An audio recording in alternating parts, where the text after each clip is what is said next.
तो नमस्कार दोस्तों, एक बार फिर से स्वागत करते हैं आप सभी का हमारे YouTube channel Sunday study pad पे। दोस्तों आज का हमारा टॉपिक है अनटीचर्स पेपर 1 से क्वेश्चन लेकर आए आपके लिए शिक्षण अभिवृत्ति टीचिंग एप्टीट्यूड। तो वीडियो को अंत तक देखते रहिए। वीडियो पसंद आए वीडियो को लाइक कर दीजिए। चैनल पर नए हैं चैनल को सब्सक्राइब कर लीजिए, साथ में बेल आइकन को प्रेस कर लीजिए।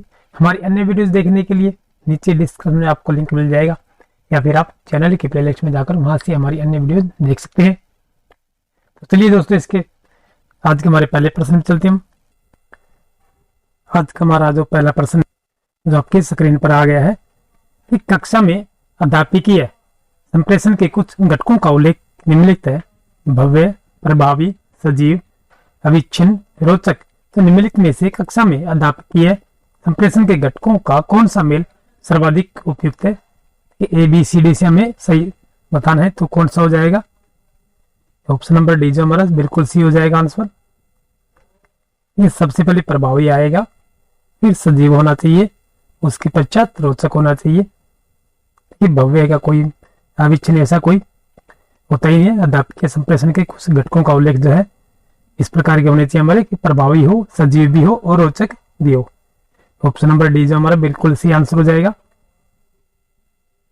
अगला प्रश्न जो हमारा, व्याख्यान के दृढ़ीकरण चरण से संबंधित कुछ क्रियाएं निम्नलिखित है।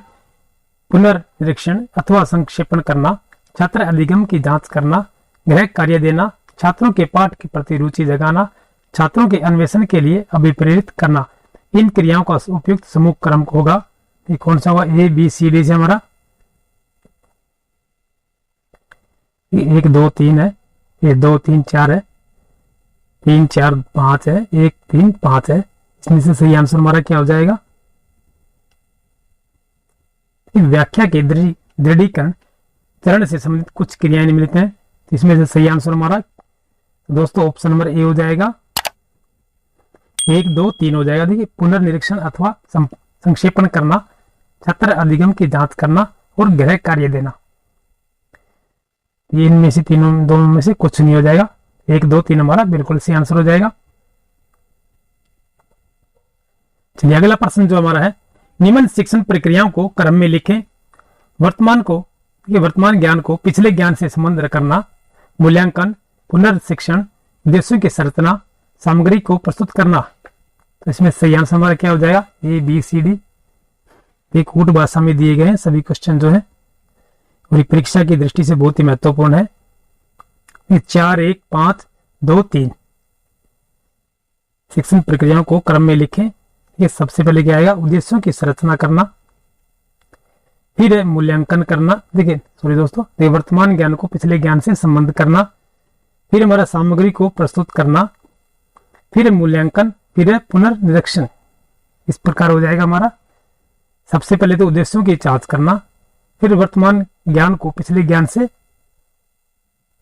संबंध करना है, फिर सामग्री प्रस्तुत करना है, फिर मूल्यांकन करना है, और फिर उसके बाद पुनर्निरीक्षण करना है। इस प्रकार हो जाएंगे हमारे। चलिए अगला प्रश्न चलते हैं हम। शिक्षण में पाठ्यक्रम संबंधी क्रियाओं का प्रयोग है। शिक्षण को आसान बनाने के लिए किया जाता है, शिक्षण को रोचक, संग्रह, सुग्राह्य एवं प्रभावशाली बनाने के लिए किया जाता है, शिक्षण को आकर्षक बनाने के लिए किया जाता है, शिक्षक को सहायता देने के लिए किया जाता है। इसमें सही आंसर हमारा क्या हो जाएगा? शिक्षण में पाठ्यक्रम संबंधी क्रियाओं का प्रयोग किसके लिए किया जाता है? ये शिक्षक को सहायता देने के लिए किया जाता है। ऑप्शन नंबर डी जो हमारा बिल्कुल सही आंसर हो जाएगा। शिक्षण में पाठ्यक्रम संबंधी क्रियाओं का प्रयोग जो है शिक्षक को सहायता देने के लिए किया जाता है।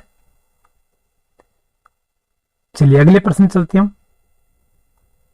किसी कक्षा की परीक्षा के लिए सर्वोत्तम विधि क्या हो सकती है?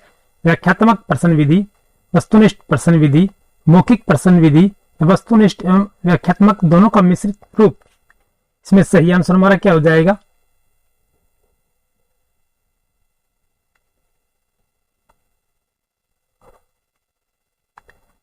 किसी कक्षा की परीक्षा के लिए सर्वोत्तम विधि क्या हो सकती है? इसमें सही आंसर हमारा ऑप्शन नंबर डी हो जाएगा। ये वस्तुनिष्ठ एवं व्याख्यात्मक दोनों का मिश्रित रूप होना चाहिए। समय समय पर ली जाने वाली परीक्षाओं के विषय में कौन सा कथन अनुचित होगा? कि अनुचित पूछा गया है कि परीक्षा से बालकों में परिश्रम से कार्य करने की भावना का विकास होता है। विद्यार्थियों की योग्यता एवं वास्तविक ज्ञान का मूल्यांकन परीक्षा से ही संभव है। विद्यार्थी परीक्षा से लिखने की कला सीख जाता है। विद्यार्थी परीक्षा से अपने विचारों को क्रमबद्ध ढंग से व्यक्त करना सीख जाता है। इसमें सही आंसर हमारा क्या होगा?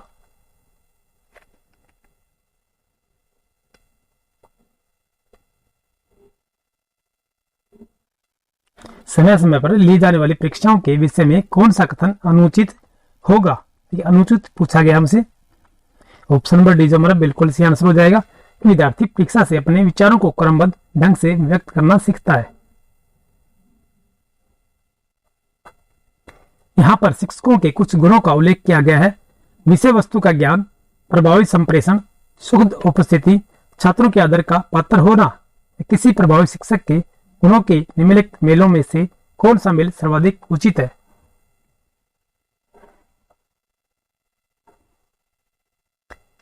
एक दो तीन, 1 2 4, 1 3 4, 2 3 4।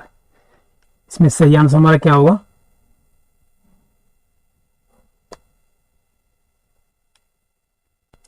ये सही आंसर हमारा ऑप्शन नंबर बी हो जाएगा, 1 2 4 हो जाएगा। यहाँ पर शिक्षकों के कुछ गुणों का उल्लेख किया गया है।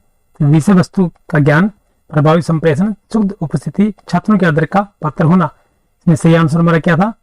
1 2 और क्या था? ये 4 था, है ना। चलिए, पहला विषय वस्तु का ज्ञान होना चाहिए, दूसरा प्रभावी संप्रेषण होना चाहिए, चौथा छात्रों के आदर का पात्र होना चाहिए।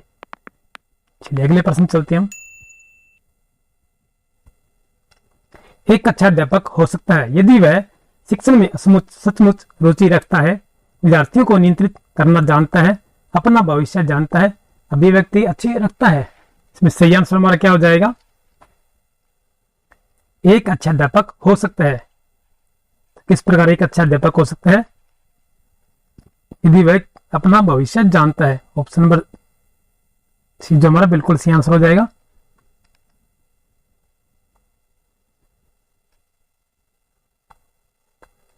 चलिए अगला प्रश्न चलते हैं। एक विद्यार्थी द्वारा दिए गए गलत उत्तर पर प्रतिक्रिया करने की सर्वोत्तम विधि कौन सी है? उसे पाठ न याद करने के लिए डांटना, उत्तर क्यों गलत है उसको समझाना, स्पष्ट करना, किसी दूसरे विद्यार्थी से ठीक उत्तर पूछना, गलत उत्तर को छोड़कर अगला प्रश्न पूछना।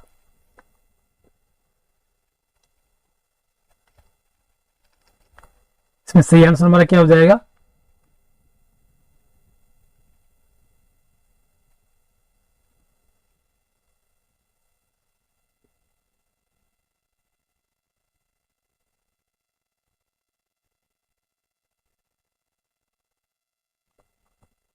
एक विद्यार्थी द्वारा दिए गए गलत उत्तर पर प्रतिक्रिया करने की सर्वोत्तम विधि कौन सी है? ये उत्तर क्यों गलत है उसको समझाना, यानी कि स्पष्ट करना। ऑप्शन नंबर बी जो हमारा बिल्कुल सही आंसर हो जाएगा। चलिए अगला प्रश्न जो है, निम्नलिखित 4 विकल्पों में से महाविद्यालय के एक अध्यापक के लिए सर्वाधिक उपयुक्त भूमिका क्या होगी?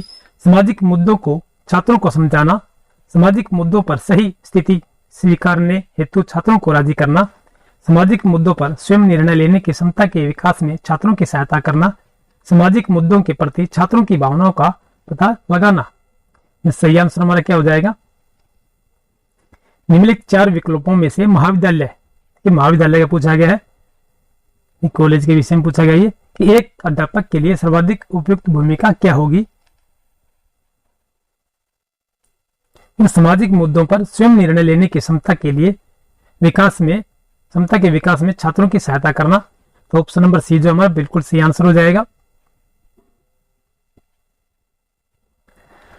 संपूर्ण पाठ्यक्रम के सभी पक्षों के मूल्यांकन के लिए एक निश्चित समय में छात्रों की परीक्षा लेनी है। ऐसे में छात्रों से किस प्रकार के प्रश्न पूछना अधिक उचित होगा? निबंधात्मक प्रश्न, व्याख्यात्मक प्रश्न, आलोचनात्मक प्रश्न या वस्तुनिष्ठ प्रश्न? इसमें सही आंसर हमारा क्या हो जाएगा? संपूर्ण पाठ्यक्रम के सभी पक्षों के मूल्यांकन के लिए एक निश्चित समय में छात्रों की परीक्षा लेनी है। ऐसे में छात्रों से किस प्रकार के प्रश्न पूछना अधिक उचित होगा हमारे लिए? ऑप्शन नंबर डी जो हमारा बिल्कुल सही हो जाएगा कि वस्तुनिष्ठ प्रश्न पूछना ही उचित होगा। वस्तुनिष्ठ परीक्षा प्रणाली के विषय में कौन सा कथन असंगत है? इस प्रणाली द्वारा कम समय में अधिक प्रश्न पूछे जा सकते हैं। इस प्रणाली द्वारा मूल्यांकन बिल्कुल सही होता है। इस प्रणाली में उत्तर हाँ या ना अथवा निशान लगाकर दिए जाते हैं, अतः विद्यार्थी की तार्किक शक्ति का विकास अधिक संभव होता है। इस प्रणाली में प्रश्नों का आकार छोटा होता है, अतः विद्यार्थी उन्हें शीघ्र समझ लेता है। सही आंसर हमारा क्या हो जाएगा? वस्तुनिष्ठ परीक्षा प्रणाली के विषय में कौन सा कथन देखिए असंगत है, असंगत पूछा गया है, इसमें से कौन सा हो जाएगा हमारा? कि इस प्रणाली में उत्तर हाँ या ना अथवा निशान लगाकर दिए जाते हैं, अतः विद्यार्थी की तार्किक शक्ति का विकास अधिक संभव होता है। तो ऑप्शन नंबर सी जो हमारा बिल्कुल सही आंसर हो जाएगा, क्योंकि ये असंगत है।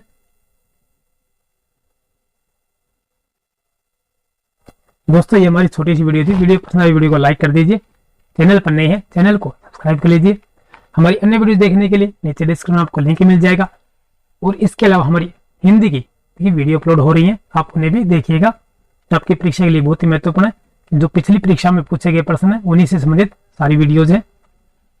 तो चलिए फिर मिलते हैं दोस्तों, तब तक के लिए जय हिंद।